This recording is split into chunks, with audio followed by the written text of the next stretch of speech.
Oke, Assalamualaikum warahmatullahi wabarakatuh. Perkenalkan nama saya Bagus Arya Putra dengan NIM 41521 11008. Kali ini saya akan menjelaskan materi yang dari makalah yang sudah saya buat atau artikel yang sudah saya buat untuk memenuhi tugas UAS pada mata kuliah interaksi manusia dan komputer dengan dosen Ibu Ida Farida STMKOM. Itu saja saya jelaskan dari materi yang saya buat. Pendahuluan tentang interaksi manusia dan komputer. Di sini kita akan mengenali hubungan antara manusia dan komputer ya. Interaksi manusia dan komputer dalam konteks penggunaan dan penerapan IMK dalam berbagai bidang. Yang pertama, IMK dalam pendidikan, mengembangkan aplikasi dan platform pembelajaran yang interaktif dan mudah digunakan. Yang kedua, IMK dalam bisnis, mengoptimalkan antarmuka pengguna untuk meningkatkan efisiensi dan produktivitas. Lalu yang ketiga, IMK dalam kesehatan, pengembangan aplikasi kesehatan yang dapat digunakan dengan mudah oleh pasien dan tenaga medis. Selanjutnya, teknologi yang mendukung interaksi manusia dan komputer. Teknologi terkini dalam IMK yang pertama ada antarmuka natural, penggunaan gestur, suara, dan gerakan tubuh dalam berinteraksi dengan teknologi. Lalu realitas virtual dan augmented, menggabungkan dunia fisik dengan dunia virtual untuk interaksi yang lebih imersif. Lalu kecerdasan buatan, penggunaan algoritma dan mesin untuk meningkatkan interaksi antara manusia dan komputer.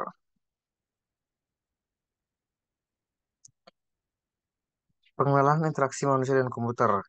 Definisi interaksi manusia dan komputer adalah bidang studi yang mempelajari hubungan antara manusia dan komputer dalam konteks penggunaan teknologi.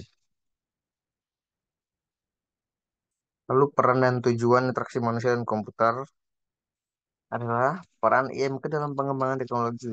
IMK membantu memastikan bahwa teknologi yang dikembangkan dapat digunakan dengan mudah dan efektif oleh pengguna. Lalu tujuan IMK. Tujuan utama IMK adalah meningkatkan pengalaman pengguna dengan teknologi dan meningkatkan produktivitas pengguna. Tren terkini dalam interaksi manusia dan komputer. Perkembangan terbaru dalam IMK, interaksi suara, peningkatan penggunaan asisten suara virtual dan kontrol suara dalam interaksi. Lalu pengalaman pengguna yang personal, menggunakan data pengguna untuk memberikan pengalaman yang disesuaikan. Lalu desain responsif, mengoptimalkan antar muka untuk berbagai perangkat dengan berbagai ukuran layar. Prinsip-prinsip desain interaksi manusia dan komputer, keterjangkauan, memastikan bahwa teknologi dapat diakses dan digunakan oleh berbagai kelompok pengguna. Lalu keterbacaan, mengutamakan kejelasan dan kemudahan membaca dan desain antarmuka. Lalu konsistensi, memastikan konsistensi dalam desain antarmuka untuk mengurangi kesalahan pengguna.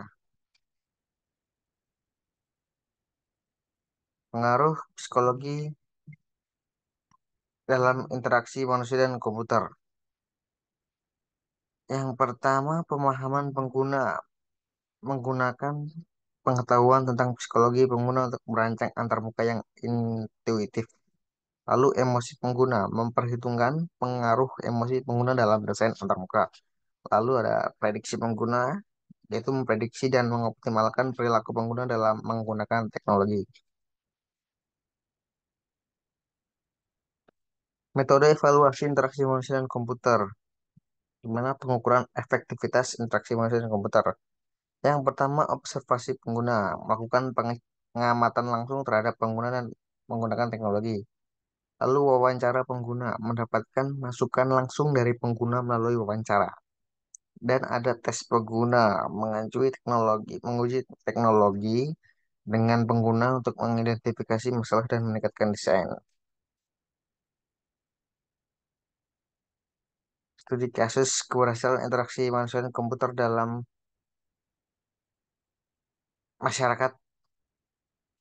Dan di sini ada contoh produk yang mengutamakan IMK. Yang pertama adalah Apple iPhone, antarmuka yang intuitif dan mudah digunakan mengubah cara orang berinteraksi dengan smartphone. Lalu Google Search, pencarian yang cepat dan akurat dengan antarmuka sederhana dengan memudahkan pengguna. Lalu Netflix, antarmuka yang menyajikan konten dengan baik, memberikan pengalaman menonton yang nyaman. Konsep dasar dalam interaksi manusia dan komputer. Prinsip-prinsip dasar IMK adalah feedback, respon dari sistem terhadap tindakan pengguna. Lalu affordance, karakteristik fisik suatu objek yang memberikan petunjuk tentang cara menggunakannya. Dan ada juga mental model, presentasi mental pengguna tentang bagaimana teknologi bekerja. Oke, sekian video dari saya untuk penjelasan dari materi MK yang sudah saya buat. Selebihnya dan kurangnya mohon dimaafkan. Assalamualaikum warahmatullahi wabarakatuh.